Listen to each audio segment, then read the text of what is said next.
Estamos entrando sim agora com a parte 2 daquele vídeo imenso do senhor Thiago Braga e o nosso incrível brasão de armas, a Guerra da Coreia, nostalgia sobre a Coreia do Norte. Vejamos aqui, se assistiu a parte 1, vem comigo pra 2 então.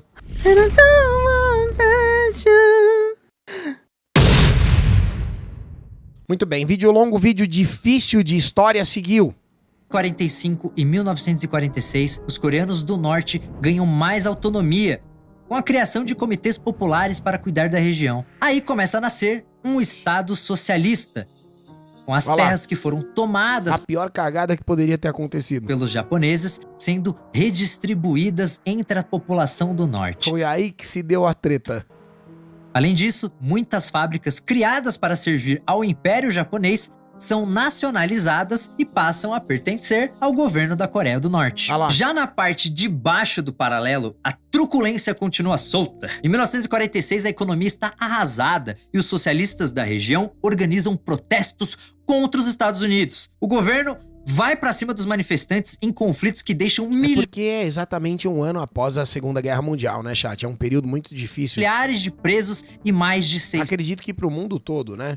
Bom, não exatamente, mas entendeu? 600 mortos. No norte, o povo tinha mais autonomia, enquanto no sul, protestos generalizados dos socialistas. Tá entendendo? Reparou que ele até fechou a mão e deu um pulinho de empolgação na hora de falar dos socialistas? E os socialistas da região organizam protestos contra os Estados Unidos. Mas deixa eu te contar Ô, constrangedor, hein?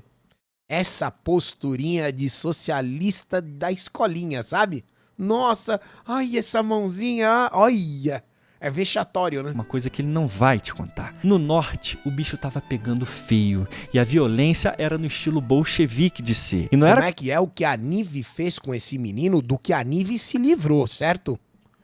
Olha do que a Nive se livrou, calma aí, irmão. É diferente aí. Pra mim é completamente por outro ângulo, tá? Contra militantes políticos, não. Era contra estudantes. Não que eu... Assim, não que ela pense muito diferente, né? Mas pelo menos... Tá entendendo? Politicamente eu nunca vi ela se queimando tanto, sacou? Já vi ela trocando ideias lindas com o papai Lulis, mas assim, fazer um documentário pró-Coreia do Norte já é outro nível, né? Luiz Carlos Soares, meu irmão, muito obrigado pelo seu sub. A gente sabe que é caro aqui na Kik, obrigado pelo carinho, seja muito bem recebido por todos. Obrigado, irmão. Saca só esse artigo aqui publicado agora, em 2023, pela North Korean Review, chamado Prevenção de Protesto, o estilo norte-coreano. Aqui na página 25, a professora Esther Kim mostra a violência macabra de Kim Il-sung e dos comunistas contra protestos de estudantes. Em setembro de 1945, vestindo uniforme soviético, Kim Il-sung chegou ao... É o estilo sair rasgando todo mundo. Tamo junto, Luiz Pierre Bones. Tamo junto, irmão. Wonsan, um porto da cidade da parte norte da Península Coreana que estava sob ocupação soviética após a libertação do país do Japão naquele ano. Como líder em ascensão sob o patrocínio soviético, Kim Il-sung logo encontrou um grande movimento anticomunista organizado por estudantes na cidade de Sinuiju, no noroeste, em novembro de 1945. Este movimento foi dirigido principalmente contra o exército soviético de ocupação e o seu comportamento ilegal, incluindo estupros e pilhagem. Os estudantes furiosos surpreenderam primeiro os comunistas despreparados, mas depois o movimento estudantil de Sunuide foi impiedosamente esmagado, e dos mais de 1000 que foram presos, 200 foram enviados para o exílio na Sibéria. Mais tarde, no início da Guerra da Coreia, a violência anticomunista provocou expurgos e duras retaliações por parte do governo do jovem Kim Il-sung. Nesse atentado brutal, o governo norte-coreano realizou uma chacina de 100 estudantes. Mas não tema, no norte as coisas estavam bem mais tranquilas mesmo. Mas, vem cá, e a unificação das Coreias? Uma comissão de estadunidenses e soviéticos tem a missão de criar uma administração única, mas isso não dá em nada e o problema então é levado para a ONU, que tinha acabado de ser criada. E o que a ONU diz é que a Coreia deve passar por eleições populares. Aí começa a bagunça, por quê? Os soviéticos alegam que a ONU não tem como garantir eleições legítimas na Coreia. Então a ONU decide, beleza, Então eu vou vistoriar as eleições. Só que na parte sul só, tá? Controlada pelos Estados Unidos. Ué? É claro que vai dar ruim. Pois é. Você sabe por quê que a ONU não acompanhou as eleições lá no norte? Provavelmente porque os soviéticos não deixaram. Tô chutando, tá? Mas é que seria bem a carinha deles. Vamos ver. Porque os russos não deixaram. Ah, lógico, porra. É um bagulho óbvio. Como esse Castanhar é um filho da puta mesmo, hein? Olha, desculpa o termo, tá? Mas não se torna ainda mais evidente que a Coreia do Sul era um lugar, já nessa época, infinitamente mais democrático por permitir a presença da ONU acompanhando as próprias eleições, enquanto nós, o povo soviético, como já dizia aquele coió, no lado norte jamais permitiria a presença deles por conta de todo o cambalacho que eles pretendiam fazer. É um negócio tão óbvio, né? E você percebe que o Castanha, mesmo com as informações, ele sabe a verdade, cara. É isso que torna tudo ainda mais indignante, porque você percebe que é uma pessoa que conhece a realidade. Ele tá literalmente desviando o assunto para fazer a propagandinha dele. Os soviéticos queriam um governo do jeitinho dele. Olha lá. Vamos de novo de obra especializada aqui, ó. Vamos voltar lá pro professor Suk-Su, na sua obra chamada Kim Il-sung, o líder norte-coreano. Meu Deus, aqui na página 97 ele diz que, após as negociações... Pô, é vergonhoso o vídeo do Castanha, cara. Entre os Estados Unidos e a União Soviética não conseguirem estabelecer um governo unificado na Coreia, a União Soviética recusou-se a permitir que o grupo de observadores das Nações Unidas supervisionassem a eleição geral em toda a Coreia. Entendeu? Uma eleição foi realizada apenas no Sul em 10 de maio de 1948, sob supervisão da ONU. Por que apenas no Sul, né? Um governo foi estabelecido lá. Esta foi a pedra angular que garantiu a posição de liderança de Kim no norte. Viu só como isso destrói o espantalho dele? Simplesmente porque não houve eleição nenhuma e quem o escolheu, né, decidiu que ele seria líder, foram os próprios soviéticos. E não é que a ONU quisesse apenas supervisionar o Sul, não. A União Soviética não quis a supervisão da ONU no norte. Claro. É claro que vai dar ruim. Agora vamos para uma das partes claro que mais vai dar interessantes do vídeo inteiro aqui. Presta muita atenção em toda a semiótica das imagens que ele usa aqui no vídeo. Já teve aula de semiótica, chat? É difícil pra caramba, tá? Mas é muito interessante. Pragmática no discurso dele, que são usadas para legitimar o norte e deslegitimar o sul pro público. Em 1948, E a belíssima voz de Guilherme Briggs. são disputadas eleições na parte sul. Isso acontece de forma conturbada, com vários coreanos boicotando a votação. E quem é o vencedor? Syngman Rhee, claro, que em 15 de agosto se torna presidente da República da Coreia. Hoje você a conhece como Coreia do Sul. Menos de um mês depois, em 9 de setembro, é anunciada a fundação da República Popular Democrática da Coreia. Olha o nome desta merda, né? Democrática Popular. Puta que pariu, não teve nem eleição. Você conhece como Coreia do Norte. Pois é. E quem estava à frente dessa nação? Kim Il-sung. Tem nada de democrática e zero de popular.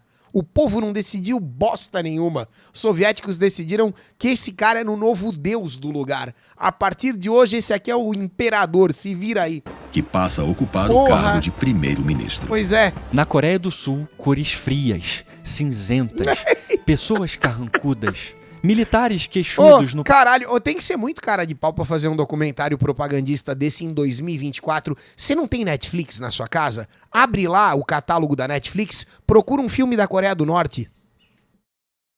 Eu espero, vai lá, faz agora. Depois você olha toda a produção cultural, entretenimento, cultura pop da Coreia do Sul. Você vai, não é possível que você não consiga conectar um neurônio no outro para perceber qual é o lugar democrático, qual é o lugar onde o cidadão tem vez e consegue criar. Puta que pariu, cara. Olha, tô chateado. Palanque com óculos escuros, pessoas boicotando as eleições. Essa é a Coreia do Sul. Porra, ele quer inverter, sabe?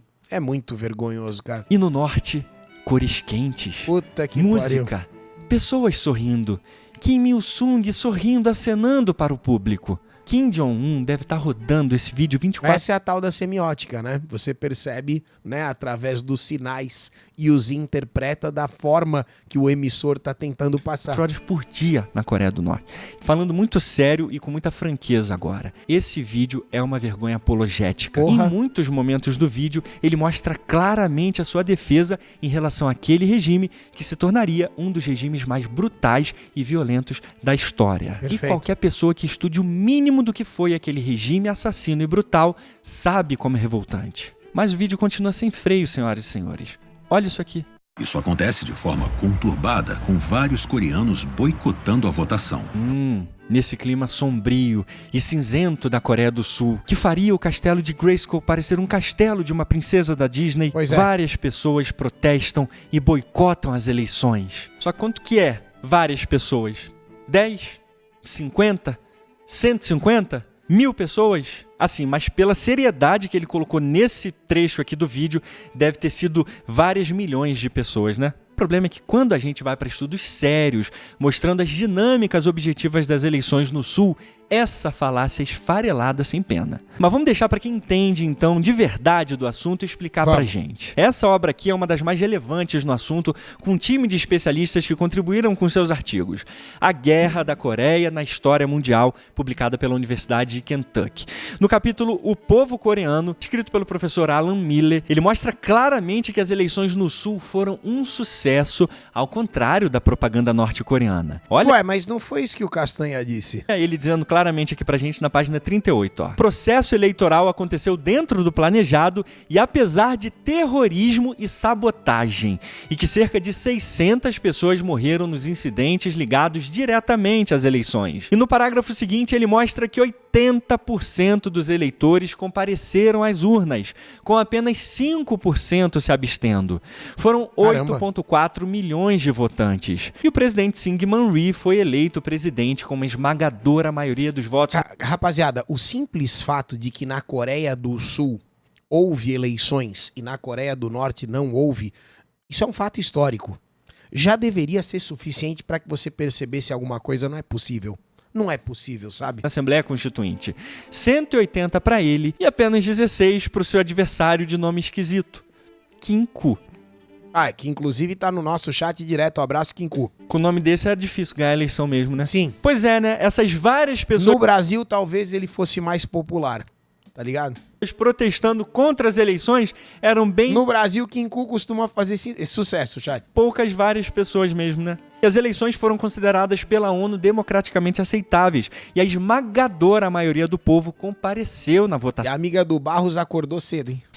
e não boicotou. E mesmo para aqueles que juram que houve interferência americana nas eleições do Sul, mesmo assim ela foi uma manifestação democrática aberta ao mundo. O que não aconteceu em nenhuma medida no Norte, É isso aí. como a gente vai ver em mais detalhes daqui a pouco. Agora o Felipe vai explicar pra gente o que rolou nesses protestos de novo. E lá vai o Felipe. Se prepara pro show de simplificações aqui. Meu Deus. Mas e a galera lá do Sul? Eles ficaram felizes com a vitória do Syngman Rhee? Veja bem. Nem um pouco. Na verdade, explodem protestos por A galera do Norte que tava feliz, né, Felipe? toda a região do Sul.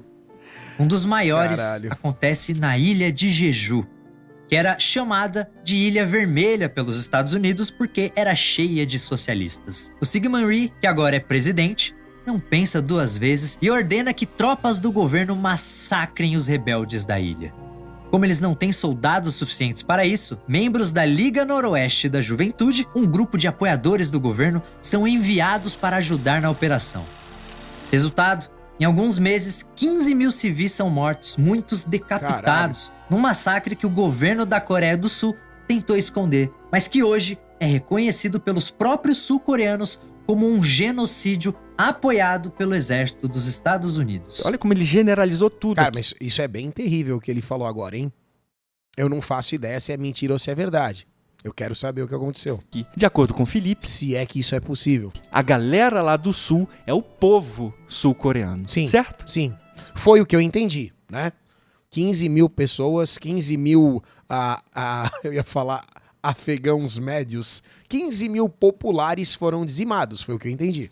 Errado. Aqui ele Errado? Como assim? deixa claro que os sul-coreanos não aceitaram as eleições e protestaram em todo o Sul. Mas você sabe quem é essa galera lá do Sul que fez esses protestos? Quem? Comunistas do Partido dos Trabalhadores leais à Coreia do Norte. E aí repara que ele próprio admite que um dos maiores protestos aconteceram na ilha de Jeju, que é exatamente onde ficava a maior concentração de comunistas por centímetro quadrado da Coreia Então, por isso, chamada de a Ilha Vermelha, né? do Sul. E se você entende o mínimo de história do século XX, como que você acha que eram os protestos feitos por comunistas naquela época? Pois é. Escrevendo frases em cartolina, cantando em uma só voz o hino da União Soviética, abraçando árvores. Era terrorismo, maluco. Vamos aqui de novo na obra A Guerra da Coreia na História Mundial e vamos deixar o professor Milei explicar como que esses protestos estavam rolando de verdade lá. Aqui na página 38 ele diz que, entre os problemas que enfrentou, Syngman Rhee herdou uma guerra de guerrilha.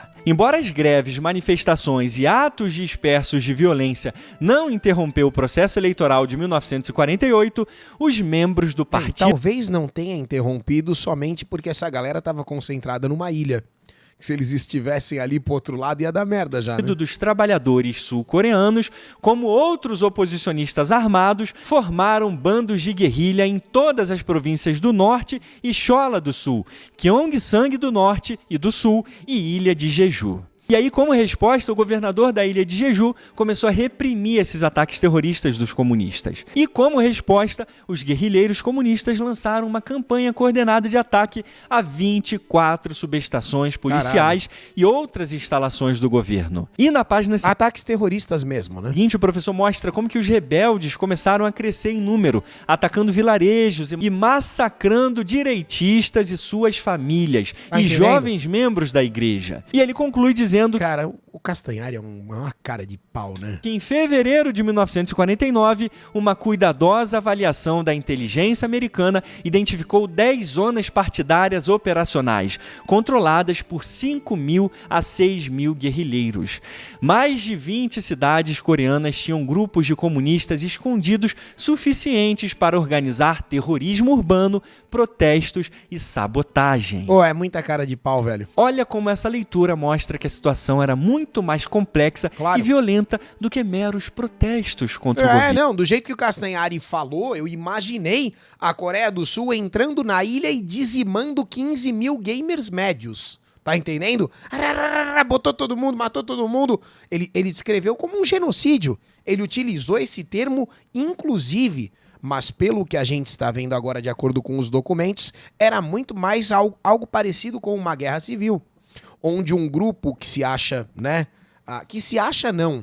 Que é mais extremista, apela para recursos que seriam inadmissíveis até mesmo num ambiente de guerra. Tá entendendo, Chad? Os gamers médios, eu imaginei a gente lá tomando na tarraqueta, Chad. Foi o que eu visualizei. Mas não foi isso que aconteceu, certo? É igual quando alguém se mete a descrever a ditadura militar no Brasil ou o período de... sei lá como é que você chama. Sempre tem essa guerra de narrativas, né? Mas quando a gente vai tentar estudar e ver a verdade mesmo, você percebe que não é bem do jeito que a Globo contou durante 30 anos, sabe? É complicado, cara. E não eram milhões do povo sul-coreano que estavam protestando pacificamente contra o governo, não. Era uma esmagadora minoria da população, principalmente comunistas de Jeju, e que se espalharam por outras regiões do sul. E eram ataques terroristas, assassinos, liderados pelo Partido dos Trabalhadores, leais à Coreia. O Partido dos Trabalhadores sempre dando tristeza. Eles estavam atacando o próprio povo. Tá entendendo, Chay? Do norte e que estavam incitando guerra civil para depor o governo. E a resposta do governo sul-coreano foi extremamente brutal e implacável, matando muitos civis no processo. E por isso que, como um governo democrático que é, o governo sul-coreano reconhece abertamente a violência empregada ali. Mas o que vai ser difícil... Mais uma prova de que de fato é democrático, embora tenha cometido este, né, evento histórico absurdo. Só que assim, e na Coreia do Norte só alegria, né? Pra caramba é você ver o governo da Coreia. Lá é tanta alegria que a gente não sabe nem o que aconteceu. Coreia do Norte reconhecendo publicamente as atrocidades cometidas por eles contra os coreanos do Norte e do Sul. Falando nisso, o Felipe não te contou nesse vídeo que a repressão norte-coreana era tão violenta que houve uma fuga gigantesca de norte-coreanos do regime de Kim Il-sung. Isso é confirmado por um memorando que registrou esse fluxo massivo de pessoas migrando para o Sul que foi emitido em 27 de abril. É muito parecido com a questão do Muro de Berlim, né, chat? Quando caiu o Muro de Berlim, pra que lado que as pessoas correram? É muito louco isso, né, cara? 1950, pelo Bureau de Assuntos Internacionais da Extrema Ásia. O documento mostra um relatório de 1948 do embaixador americano na Coreia do Sul, John Mucho, relatando que, em resposta a uma pergunta de Og Burn, Mucho disse que 2 milhões de coreanos se mudaram para o sul, enquanto nenhum se mudou para o norte. Nenhum?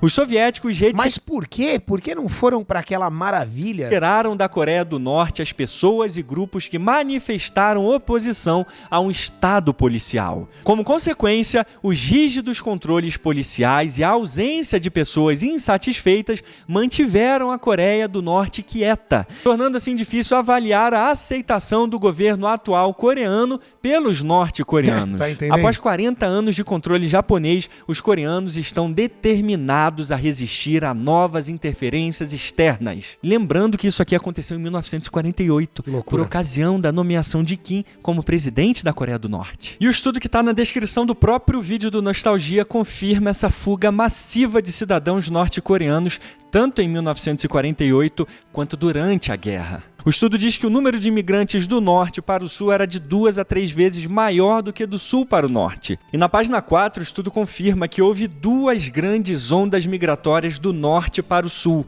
em 1946 e 47, no auge da tranquila ocupação soviética e durante a liderança da lenda Kim Il-sung, e a segunda em 1950 e 51, né? Durante a guerra. Tava acontecendo alguma coisa lá no norte que a galera tava fugindo. A própria fonte deles refutando a popularidade comunista do norte. O comunismo era tão popular no norte que milhões preferiam largar tudo para fugir para os imperialistas do sul. Por isso que essa alegria aqui que ele mostra no vídeo de uma aceitação popular de Kim no norte durante as eleições é apenas uma fabricação norte-coreana para legitimar aquelas eleições forjadas e que foi reproduzido apologeticamente aqui no vídeo do Nostalgia.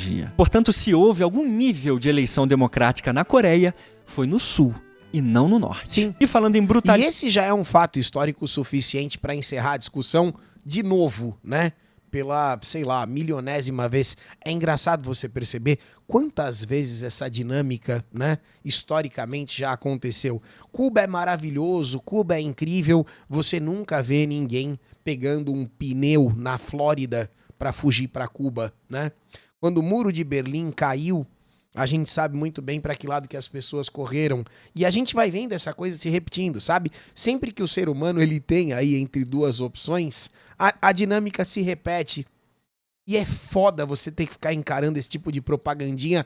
Porra, a gente tá longe, né, chat? Brutalidade norte-coreana, pelo menos no finalzinho do vídeo, ele faz um disclaimer dizendo que brutalidades aconteciam dos 2 lados e cita já é alguma coisa, né? Uns poucos crimes de guerra norte-coreanos também. Mas é um espaço extremamente pequeno comparado a todo o tempo que ele dá às atrocidades cometidas pelo Sul e pelos Estados Unidos. Além da semiótica, né? Do tom das animações, tudo muito escuro, tudo muito triste na Coreia do Sul, tudo muito quente e sorridente na Coreia do Norte. Todas essas mensagens que ele vai inserindo através dos signos em seu vídeo, certo? Foram atrocidades sem sombra de dúvidas, mas a parcialidade fica explícita no tempo e na ênfase que é usado para mostrar as atrocidades sul-coreanas e dos Estados Unidos. Qualquer pessoa com bom senso vai perceber isso claramente. E aí, sobre as brutalidades aplicadas pela Coreia do Norte, eu recomendo muito para vocês esse livro aqui, ó, Atrocidades Coreanas, Crimes de Guerra Esquecidos de 1950 a 1953, e os documentos primários originais que mostram as inteligências americana, britânica e sul-coreana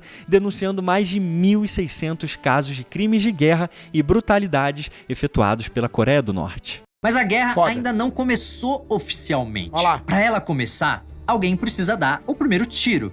E quem deu o primeiro tiro? Quem será? Bem, existem várias versões porque os 2 lados estavam se provocando o tempo todo. De um lado... Então quer dizer que não se sabe a verdade? É isso, Castanho? Guerrilhas socialistas atacam... Mas então inventa uma pra gente aí, vai. Com o território sul. Do outro, sul-coreanos apoiados por estadunidenses criam incidentes no paralelo 38 como desculpa para atacar soldados da Coreia do Norte.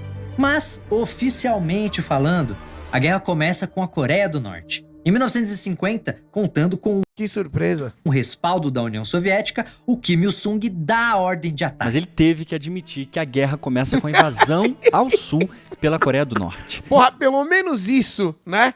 Pelo menos isso ele teve essa vergonha mínima em seu rosto de admitir que os caras invadiram, né? Mas calma que esse pequeno momento de claridade descamba logo aqui em seguida. Tá, então antes de descambar, vamos pra parte 3. Garanti pra vocês que nós passaríamos o dia com Castanha e Thiago Braga, certo? Encerramos agora o segundo fragmento com a certeza de daqui a pouquinho te entregar o terceiro. Muito obrigado por assistir. Considere tornar-se membro deste canal por apenas 2 pila. A gente se fala daqui a pouco. Até já.